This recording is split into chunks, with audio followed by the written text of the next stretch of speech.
जय बद्री विशाल, जय बद्री विशाल, जय बद्री विशाल, जय बाबा केदार, जय बाबा केदार, जय बाबा केदार। उत्तराखंड के गवर्नर गुरमीत सिंह जी, यहां के लोकप्रिय मृदुभाषी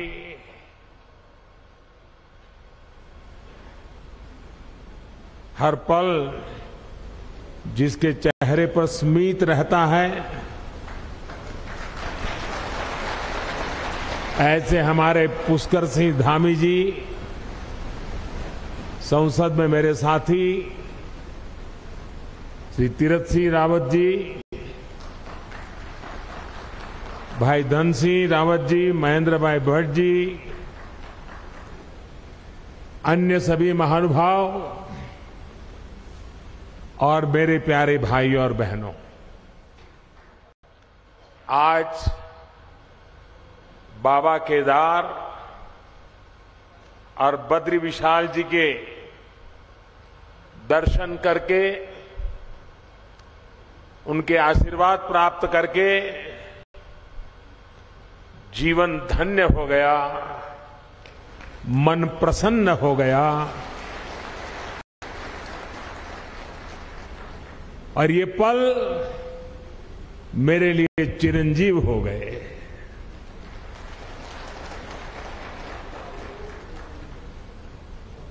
बाबा के सानिध्य में, बाबा के आदेश से, बाबा की कृपा से पिछली बार जब आया था तो कुछ शब्द मेरे मुंह से निकले थे। वो शब्द मेरे नहीं थे। कैसे आए, क्यों आए, किसने दिए, पता नहीं है, लेकिन यूं ही मुंह से निकल गया था कि ये दशक उत्तराखंड का दशक होगा।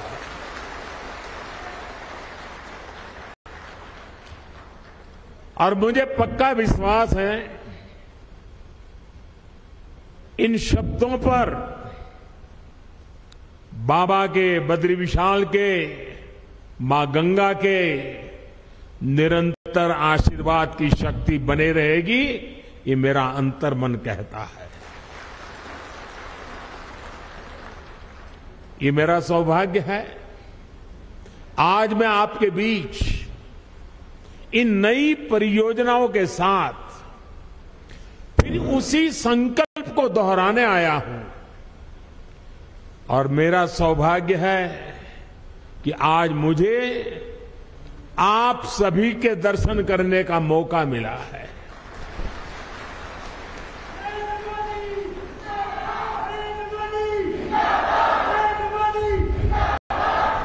माणा गांव भारत के अंतिम गांव के रूप में जाना जाता है, लेकिन जैसे हमारे मुख्यमंत्री जी ने इच्छा प्रकट की, अब तो मेरे लिए भी सीमा पर बसा हर गांव देश का पहला गांव ही है।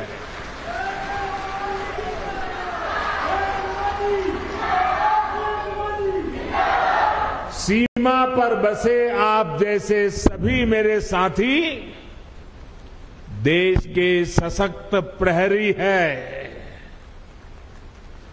और मैं आज माणा गांव को पुरानी यादें ताजा करना चाहता हूं। शायद कुछ पुराने लोग हो, उनको याद हो,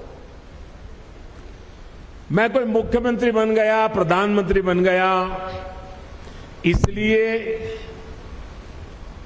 सीमा के इस पहले प्रहरी गांव को याद कर रहा हूं, ऐसा नहीं है। आज से 25 साल पहले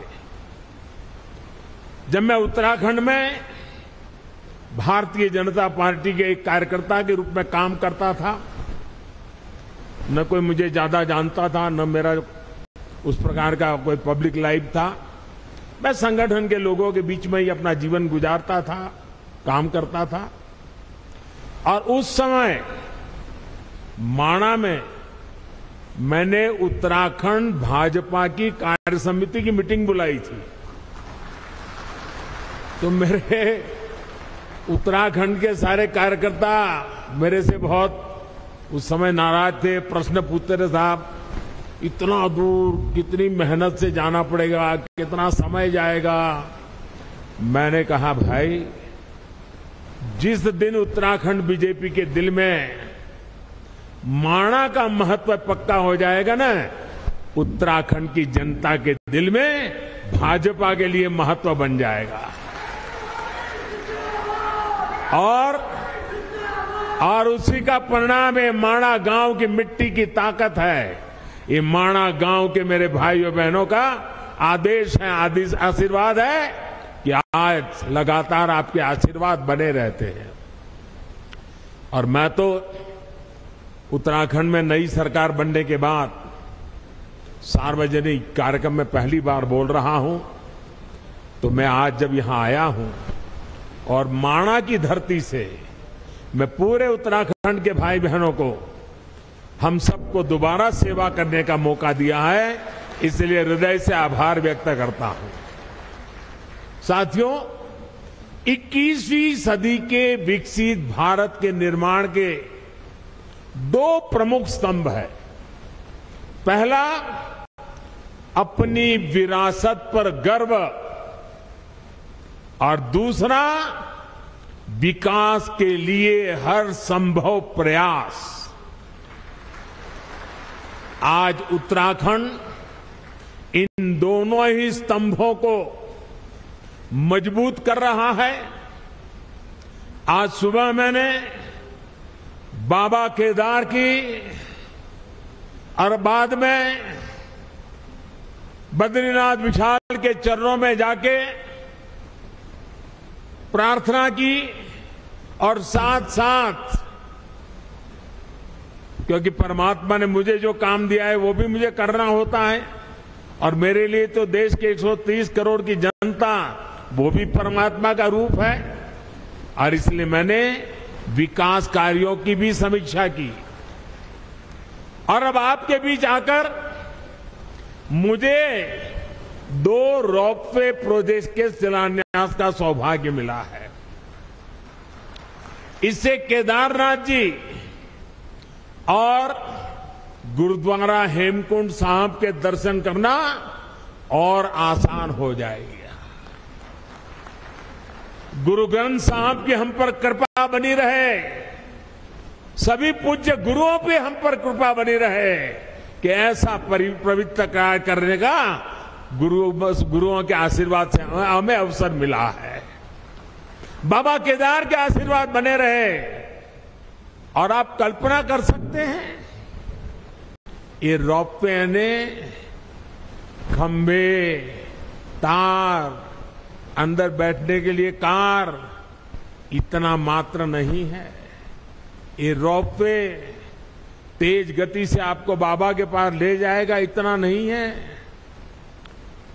इसके होने से, इस पे काम करने वाले लोगों से आप कल्पना नहीं कर सकते हैं मेरे देश के 130 करोड़ देशवासियों के आशीर्वाद उन पर बरसने वाले हैं। हेमकुंड साहब पे दुनिया भर में गुरु ग्रंथ साहब की पवित्र पूजा करने वाले जितने भी मेरे भाई बहन हैं, आज हमें आशीर्वाद बरसाते होंगे कि आज हेमकुंड साहब तक का ये रोपवे बन रहा है। आप कल्पना नहीं कर सकते इसकी ताकत क्या है। आप देखना, आज यूके हो, जर्मनी हो, कनाडा हो, वहां पर उत्सव मनाया जाएगा, क्योंकि अब हेमकुंड साहब तक जाने का रोपवे बन जाएगा। और समय तो बचेगा, भक्ति में मन और ज्यादा लगेगा। विकास के इन सभी प्रोजेक्ट्स के लिए उत्तराखंड को और देश विदेश के हर आस्थावान श्रद्धालु को मैं आज बहुत बहुत बधाई देता हूं। और गुरुओं की कृपा बनी रहे, बाबा केदार की कृपा बनी रहे, बद्री विशाल की कृपा बनी रहे, यही और हमारे सभी श्रमिक साथियों को भी शक्ति मिले ताकि वे भी पूरी ताकत से समय सीमा में इस काम को पूरा करें। और हम प्रार्थना करें, हर बार प्रार्थना करें, क्योंकि ये बहुत कठिन इलाका है, यहां काम करना कठिन होता है, हवाएं तेज चलती हैं और इतनी ऊंचाई पे जाके काम करना होता है। परमात्मा से प्रार्थना करें कि इस पूरे काम के दरमियान कोई एक्सीडेंट न हो जाए, किसी हमारे साथी का नुकसान न हो जाए, ये हम प्रार्थना करते रहे। और जिस भी गांव के पास वो काम करते हैं, वो भगवान का काम कर रहे हैं, आप उनको संभालना, उनको मजदूर मत समझना, उनको मजदूर मत समझना, ये मत समझना कि उनको पैसे मिल रहे हैं, काम कर रहे हैं। जी नहीं, वो परमात्मा की सेवा कर रहे हैं, वो आपके गांव के मेहमान हैं, कठिन काम करने वाले हैं। उनको जितना संभालोगे काम उतना तेजी से होगा। करोगे ना? इनको संभालोगे ना? अपने संतानों की तरह संभालोगे, अपने भाई बहन की तरह संभालोगे। साथियों, आज मैं बाबा केदार के धाम में गया था, तो वहां जो श्रमिक भाई बहन काम करते थे, उनसे भी मुझे बातचीत करने का मौका मिला। जो इंजीनियर लोग हैं, उनके भी साथ बात करने का मौका मिला। मुझे इतना अच्छा लगा। और वो कह रहे थे कि हम कोई रोड का या इमारत का काम नहीं कर रहे हैं, हम तो बाबा के पूजा कर रहे हैं, बाबा की पूजा कर रहे हैं, और ये हमारा पूजा करने का तरीका है। साथियों, देश की आजादी के 75 साल पूरे होने पर मैंने लाल किले से एक आह्वान किया है। ये आह्वान है गुलामी की मानसिकता से पूरी तरह मुक्ति का। आजादी के इतने वर्षों के बाद आखिरकार मुझे ये क्यों कहना पड़ा? क्या जरूरत पड़ी ये कहने की? ऐसा इसलिए क्योंकि हमारे देश को गुलामी की मानसिकता ने ऐसा जकड़ा हुआ है कि प्रगति का हर कार्य कुछ लोगों को अपराध की तरह लगता है। या तो गुलामी के तराजू से प्रगति के काम को तोला जाता है। इसलिए लंबे समय तक हमारे यहां अपने आस्था स्थलों के विकास को लेकर एक नफरत का भाव रहा। विदेशों में वहां की संस्कृति से जुड़े स्थानों की ये लोग तारीफ करते करते नहीं थकते, लेकिन भारत में इस प्रकार के काम को हेय दृष्टि से देखा जाता था। इसकी वजह एक ही थी, अपनी संस्कृति को लेकर हीन भावना, अपने आस्था स्थलों पर अविश्वास, अपनी विरासत से विद्वेष। और ये हमारे समाज में आज बड़ा हो ऐसा नहीं है। आजादी के बाद सोमनाथ मंदिर के निर्माण के समय क्या हुआ था वो हम सब जानते हैं। इसके बाद राम मंदिर के निर्माण के समय इतिहास से भी हम भली भांति परिचित हैं। गुलामी की ऐसी मानसिकता ने हमारे पूजनीय पवित्र आस्था स्थलों को जर्जर स्थिति में ला दिया था।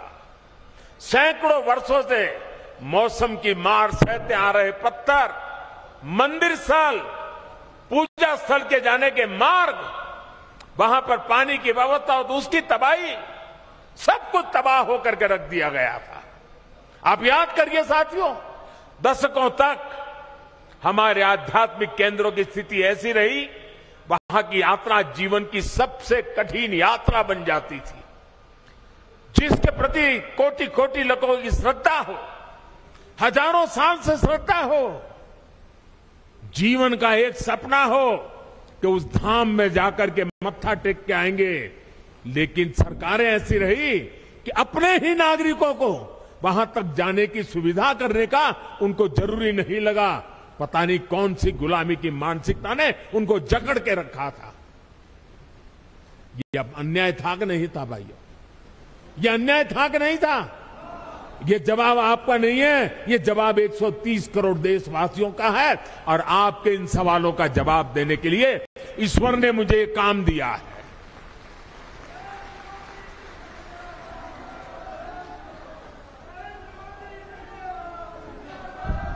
भाइयों बहनों, इस उपेक्षा में लाखों करोड़ों जन भावनाओं के अपमान का भाव छिपा था। इसके पीछे पिछली सरकारों का निहित स्वार्थ था। लेकिन भाइयों और बहनों, ये लोग हजारों वर्ष पुरानी हमारी संस्कृति की शक्ति को समझ नहीं पाए। वो ये भूल गए कि आस्था के केंद्र सिर्फ एक ढांचा नहीं, बल्कि हमारे लिए ये प्राण शक्ति है, प्राण वायु की तरह है। वो हमारे लिए ऐसे शक्तिपुंज है जो कठिन से कठिन परिस्थितियों में भी हमें जीवंत बनाए रखते हैं। उनकी घोर उपेक्षा के बावजूद ना तो हमारे आध्यात्मिक केंद्रों का महत्व कम हुआ, ना ही उन्हें लेकर हमारे समर्पण भाव में कोई कमी आई। और आज देखिए, काशी, उज्जैन, अयोध्या, अनगिनत ऐसे श्रद्धा के केंद्र अपने गौरव को पुनः प्राप्त कर रहे हैं। केदारनाथ, बद्रीनाथ, हेमकुंड साहब, वे भी श्रद्धा को संभालते हुए आधुनिकता से उसकी सुविधाओं से जोड़ा जा रहा है। अयोध्या में इतना भव्य राम मंदिर बन रहा है। गुजरात के पावागढ़ में मां कालिका के मंदिर से लेकर देवी विंध्याचल के कॉरिडोर तक भारत अपने सांस्कृतिक उत्थान का आह्वान कर रहा है। आस्था के इन केंद्रों तक पहुंचना अब हर श्रद्धालु के लिए सुगम और सरल हो रहा है। और जो व्यवस्थाएं विकसित हो रही है, वो हमारे बड़े बुजुर्गों के लिए तो सुविधा है, लेकिन मुझे विश्वास है मेरे देश की नई पीढ़ी 12, 15, 18, 20, 22 साल के नौजवान बेटे बेटियां, उनके लिए भी ये श्रद्धा का आकर्षण का केंद्र बनेंगे। वो हमारी नीति होनी चाहिए। अब हमारे दिव्यांग साथी भी इन स्थानों पर जाकर दर्शन कर रहे हैं। मुझे याद है, मैंने जब गिरनार में रोपवे बनाया, 80-80 साल के माता पिता ऐसे बुजुर्ग लोग वहां आने के बाद मुझे चिट्ठी लिखते थे कि कभी सोचा नहीं था कि गिरनार पर्वत पे जाकर के तीर्थ क्षेत्रों की हम पूजा दर्शन कर पाएंगे। आज वो इतने आशीर्वाद दे रहे। एक रोपवे बनाया। साथियों, इस ताकत को कई लोग पहचान ही नहीं पाते। आज पूरा देश अपने आध्यात्मिक केंद्रों को लेकर गर्व के भाव से भर गया है। उत्तराखंड की ये देवभूमि स्वयं इस परिवर्तन की साक्षी बन रही है। डबल इंजन की सरकार बनने से पहले केदारनाथ में एक सीजन में ज्यादा से ज्यादा 5 लाख श्रद्धालु आया करते थे। अब इस सीजन में ये संख्या मुझे बता रहे हैं 45 लाख। अब देखिए साथियों, आस्था और आध्यात्म के स्थलों के इस पुनर्निर्माण का एक और पक्ष है जिसकी उतनी चर्चा नहीं हो पाती है। ये पक्ष है पहाड़ के लोगों की ईज ऑफ लिविंग का, पहाड़ के युवाओं को रोजगार का। जब पहाड़ पर रेल, रोड और रोप पे पहुंचते हैं तो अपने साथ रोजगार लेकर के आते हैं। जब पहाड़ पर रेल और रोड और रोप पे पहुंचते हैं तो ये पहाड़ का जीवन भी जानदार, शानदार और अधिक आसान बना देते हैं। ये सुविधाएं पहाड़ पर टूरिज्म भी बढ़ाती हैं, ट्रांसपोर्टेशन भी आसान करती है। अब तो हमारी सरकार ड्रोन को भी पहाड़ों पर सामान के ट्रांसपोर्ट का प्रमुख साधन बनाने पर काम कर रही है। क्योंकि आजकल ड्रोन आते हैं 20 किलो, 25 किलो, 50 किलो तक सामान उठा करके तेज गति से दूसरी जगह पे उतार देते हैं। हम उसको लाना चाहते हैं क्योंकि आपके यहां जो फल सब्जी पैदा होती है वो ताजा ताजा बड़े शहरों में पहुंचे ताकि आपको ज्यादा कमाई हो। और मैं आज हिंदुस्तान के सीमा पर देश की रक्षा कर रहे गांववासियों के बीच आया हूं। तब अभी मैं आप जो हमारी माताएं बहनें सेल्फ हेल्प ग्रुप की बहनें जो उत्पादन पैदा करती है, जो मसाला, वो पहाड़ी नमक, ये सारी चीजें मैं देख रहा था और पैकेजिंग वगैरह में बस सचमुच में मेरा मन बड़ा प्रसन्न कर गया जी। माताओं बहनों को प्रणाम करता हूं, क्या बढ़िया काम किया आपने। लेकिन मैं यहां से हिंदुस्तान भर से जो प्रवासी आते हैं, जो यात्री आते हैं, जो एडवेंचर के लिए आते हैं, जो श्रद्धा के लिए, किसी भी तरीके से क्यों ना आते हो, एक जीवन में व्रत बनाइए कि आप यात्रा में जितना खर्चा करते हैं, ट्रैवलिंग का खर्चा करते होंगे, खाने के पीछे खर्चा करते होंगे, बड़ी होटल में रहने के लिए खर्चा करते होंगे, आप मन में एक व्रत बनाइए। मैं सभी 130 करोड़ देशवासियों को हिंदुस्तान के उस गांव से बता रहा हूं जो चीन के सीमा पर भारत का ये सीमा पर रखवाली करने वाले गांव के बीच से बोल रहा हूं। मैं उनकी तरफ से बोल रहा हूं, आप जहां भी जाएं यात्रा करने के लिए, इस कठिन क्षेत्र में आए या पुरी चले जाएं या कन्याकुमारी चले जाएं या सोमनाथ, कहीं पर भी जाए, एक संकल्प कीजिए। जैसे मैं वोकल फॉर लोकल की बात करता हूं ना, मैं आज एक और संकल्प के लिए प्रार्थना करता हूं और देशवासियों को प्रार्थना करना है तो मेरा हक बनता है जी। मैं आदेश तो नहीं दे सकता हूं, प्रार्थना तो कर सकता हूं। मैं प्रार्थना करता हूं, आप जितना खर्चा करते हैं तय कीजिए कम से कम 5% जो टोटल खर्चा आपका यात्रा का होगा उसमें 5%, अगर 100 रुपया खर्चा करते हो तो 5 रुपया उस इलाके में जो कुछ भी स्थानीय उत्पाद है, स्थानीय लोग जो बनाते हैं, आप उसको जरूर खरीदिए। आपके घर में है तो दूसरा लेके जाइए, किसी को भेंट दे दीजिए, लेकिन वहां से जरूर लेके जाइए। आपको मैं विश्वास दिलाता हूं भाइयों बहनों, इन सारे क्षेत्रों में इतनी रोजी रोटी मिल जाएगी। अभी मुझे माताएं बहनें कह रही थी कि इस बार यात्री इतने आए, मैंने कहा कितनी बिक्री हुई, तो जरा पहले तो शर्मा गए बताते बताते। मैंने कहा नहीं बताइए बताइए। फिर उन्होंने कहा 2.5 लाख रुपए का बिक गया इस बार। उनको इतना संतोष था। अगर सब यात्री, सभी प्रवासी जहां जाए वहां स्थानीय जो गरीब लोग पैदा करते हैं वैसी स्थानीय बनी हुई चीज 5% बजट ये जोड़ दीजिए, आप देखिए आपको जीवन में संतोष होगा। और घर में रखेंगे, बच्चों को बताएंगे कि देखिए हमने उस साल जब उत्तराखंड गए थे ना, ये तस्वीर तो तुझे अच्छी लगती है, उस तस्वीर के पीछे तो हमने 20 रुपया खर्च किया है, लेकिन ये जो छोटी चीज दिखती है ना, वहां की एक बूढ़ी मां बना रही थी, मैं उससे लेकर के आया था।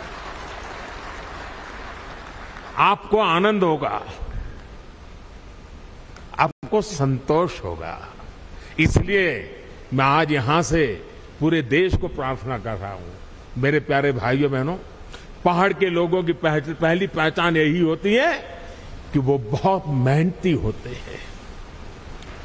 उन्हें उनके साहस, उनकी जुझारू प्रवृत्ति के लिए जाना जाता है। वो प्रकृति के प्रति शिकायत नहीं करते हैं, संकटों के बीच जीना सीख लेते हैं जी। लेकिन साहब, पहले की सरकारों के समय पहाड़ों के लोगों के सामर्थ्य को उनके खिलाफ ही इस्तेमाल किया गया। दशकों तक सरकारें ये सोचकर पहाड़ की उपेक्षा करती रही, वो मेहनतकश लोग हैं, पहाड़ जैसा उनका हौसला है, अरे उनकी तो ताकत इतनी है, उनको तो कुछ जरूरत नहीं, चल जाएगा। ये उनकी ताकत के साथ अन्याय था। उनकी ताकत है इसका मतलब ये तो नहीं है कि उनको ऐसे ही रहने दिया जाए, उनको भी तो सुविधा चाहिए। मुश्किल हालातों में पहाड़ के लोगों को मदद मिलनी चाहिए। जब सुविधाएं पहुंचाने की बात हो, जब सरकारी योजनाओं का लाभ पहुंचाने की बात हो, तो पहाड़ के लोगों का नंबर सबसे बाद में आता था। इस सोच के साथ देश कैसे आगे बढ़ता? पहाड़ के लोगों के साथ हो रहे इस अन्याय को मुझे समाप्त करना ही था। इसलिए पहले जिस इलाकों को देश की सीमाओं का अंत मानकर नजरअंदाज किया जाता था, हमने वहां से समृद्धि का आरंभ मानकर काम शुरू किया है। पहले देश का आखिरी गांव जानकर जिसकी उपेक्षा की जाती थी, हमने वहां के लोगों को अपेक्षाओं पर फोकस पर करके काम करना शुरू किया है। पहले देश के विकास में जिनका योगदान को महत्व नहीं दिया जाया गया, हमने उन्हीं को साथ लेकर प्रगति के महान लक्ष्यों की ओर बढ़ने का संकल्प किया है। हमने पहाड़ की उन चुनौतियों का हल निकालने की कोशिश की है, जिससे जूझने में वहां के लोगों की बड़ी ऊर्जा व्यर्थ हो जाए, वो हमें मंजूर नहीं है। हमने हर गांव तक बिजली पहुंचाने का अभियान चलाया, जिसका बहुत बड़ा लाभ मेरे पहाड़ के भाई और बहनों को मिला। मुझे यहां गांव की सरपंच मां एक बहन से मिलना हुआ। मैं पूछ रहा था शौचालय बन गए? अरे बोले साहब बन गए। मैंने कहा पानी पहुंच रहा है? बोले पाइप लग रही है। इतनी चेहरे पर खुशी थी, अपने गांव में काम होने का आनंद था। उनके सरपंच महिला थी, बड़े गर्व से मुझे बता रही थी। हमने हर घर जल का अभियान चलाया, जिसकी वजह से आज उत्तराखंड के 65% से ज्यादा घरों में पाइप से पानी पहुंच चुका है। हमने हर पंचायत को ऑप्टिकल फाइबर से जोड़ने का अभियान चलाया, जिसकी वजह से उत्तराखंड के कोने कोने में आज डिजिटल कनेक्टिविटी पहुंच रही। मैं आज देख रहा था, इनके वे भी ऑनलाइन पैसे ले रहे थे, डिजिटल फिनटेक। मैं जरा हमारे पार्लियामेंट में कुछ बुद्धिमान लोग बैठते हैं, उनको बताना चाहता हूं कि मणा आई है, मणा। ये मेरे माणा में देखिए 8वीं कक्षा भरी हुई मेरी मां बहने डिजिटल पेमेंट ले रही है। पेटीएम ऐसा लिखा हुआ है, क्यूआर कोड लगाया है अपने माल के सामने। ये ताकत मेरे देश की मुझे माणा गांव के लोगों के पास देख करके और गर्व हो रहा है। हमने गांवों में हेल्थ और वेलनेस सेंटर खोलने का अभियान चलाया, जिसकी वजह से आज गांव के पास चिकित्सा की सुविधा पहुंच रही है। इन अभियानों का बहुत बड़ा लाभ हमारी माताओं, बहनों, बेटियों को हुआ है। एक संवेदनशील सरकार, गरीबों का दुख दर्द समझने वाली सरकार कैसे काम करती है, यह आज देश के हर कोने में लोग अनुभव कर रहे हैं। कोरोना के इस काल में जब वैक्सीन लगवाने की बारी आई, अगर पहले की सरकारें होती तो शायद अभी तक वैक्सीन यहां तक ना आता, लेकिन ये मोदी है।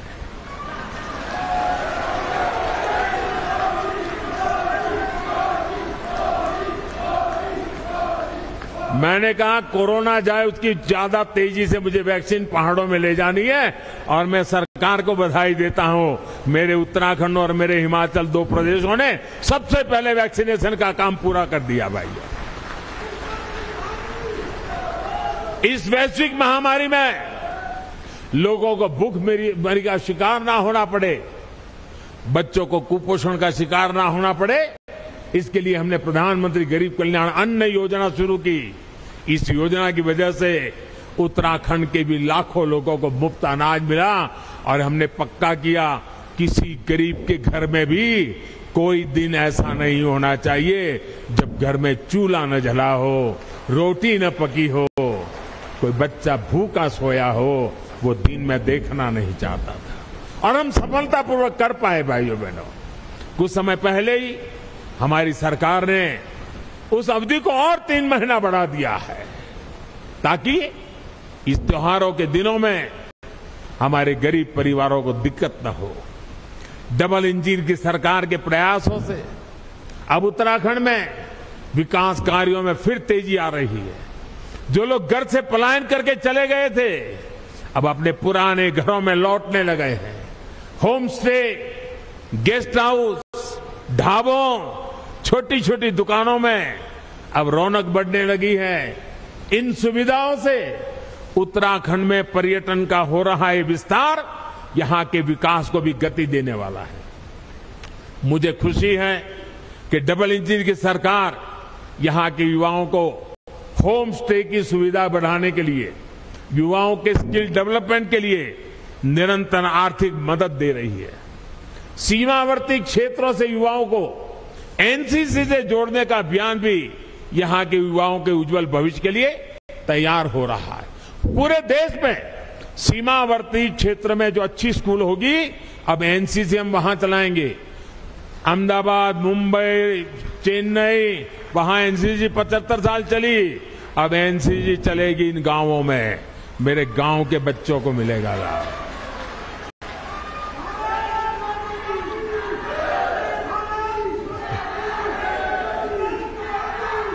साथियों, हमारे पहाड़ के लोगों की सबसे बड़ी चुनौती रहती है कनेक्टिविटी। कनेक्टिविटी ना हो तो पहाड़ पर जीवन वाकई पहाड़ जैसा हो जाता है। हमारी डबल इंजन की सरकार इस चुनौती का भी समाधान कर रही है। आज उत्तराखंड को मल्टी मॉडल कनेक्टिविटी प्रदान करने के लिए हर साधन पर काम किया जा रहा है। हिमालय की हरी भरी पहाड़ियां पर रेलगाड़ी की आवाज उत्तराखंड के विकास की एक नई गाथा लिखेगी। देहरादून एयरपोर्ट भी अब नए अवतार में सेवा दे रहा है।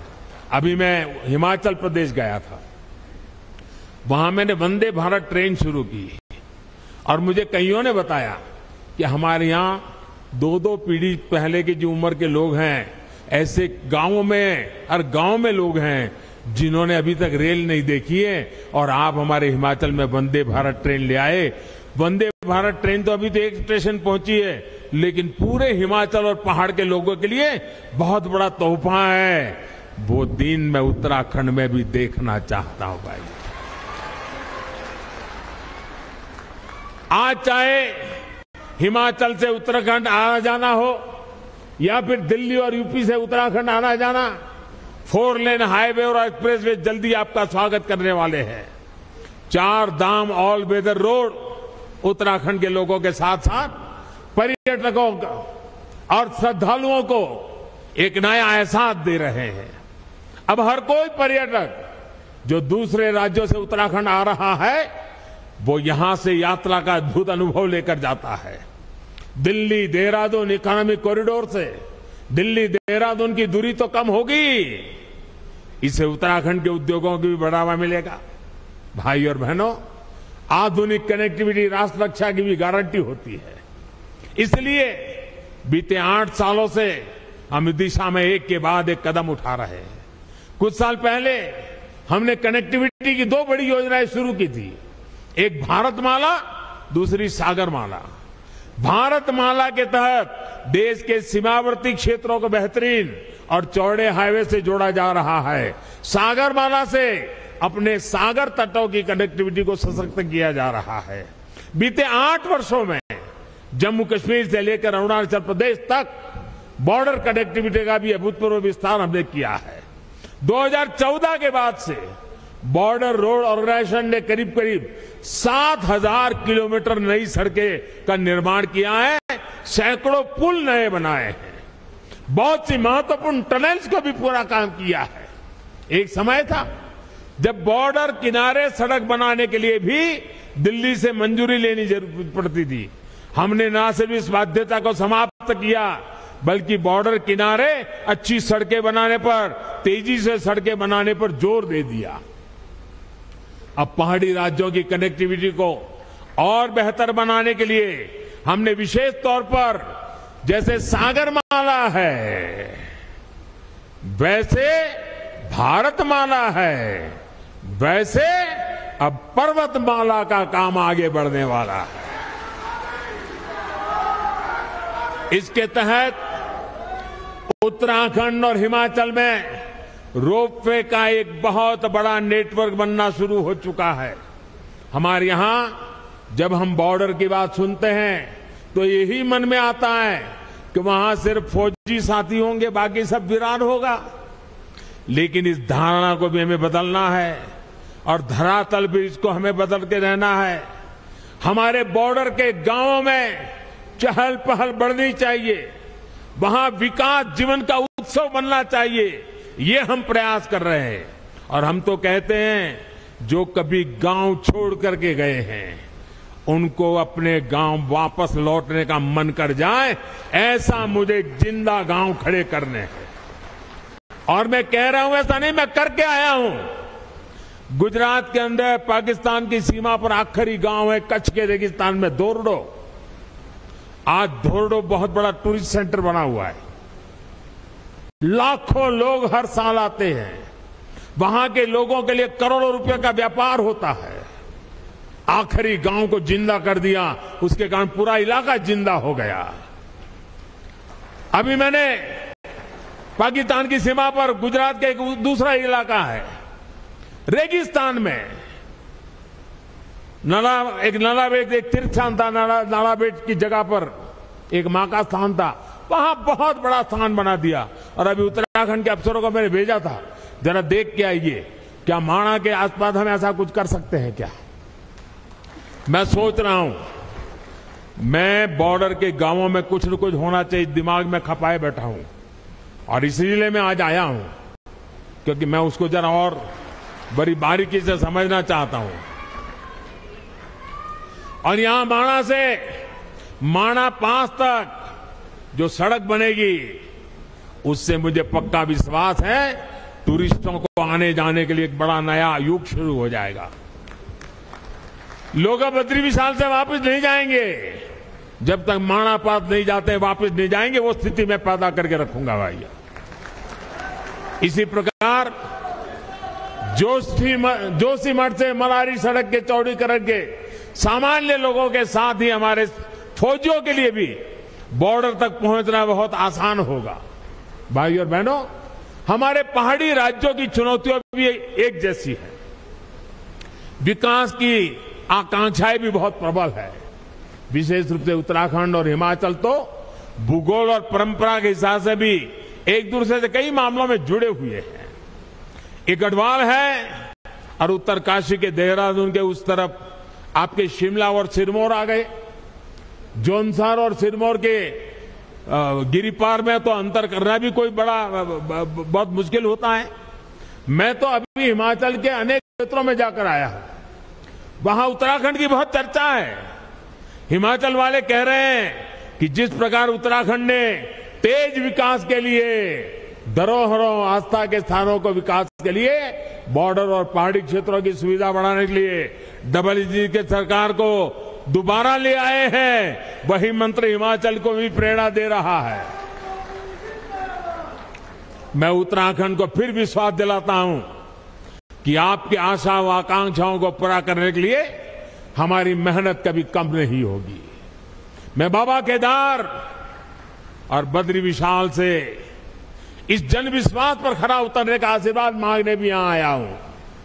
एक बार फिर विकास के लिए, विकास की परियोजनाओं के लिए मैं आप सबको बहुत बहुत बधाई देता हूं। और इतनी बड़ी तादाद में आप आशीर्वाद देने आए, माताएं बहनें आई, शायद आज घर में कोई नहीं होगा, छोटा सा माणा आज पूरा यहां माहौल बदल दिया है। मैं कितना भाग्यवान हूं जब ये माताएं बहनें मुझे आशीर्वाद दी।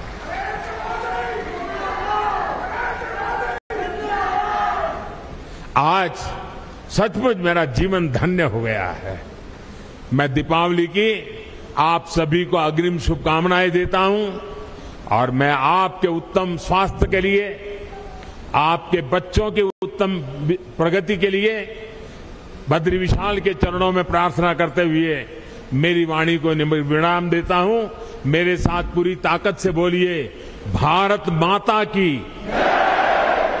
भारत माता की, भारत माता की जय बद्री विशाल, जय बद्री विशाल, जय बद्री विशाल, जय बाबा केदार, जय बाबा केदार, जय बाबा केदार।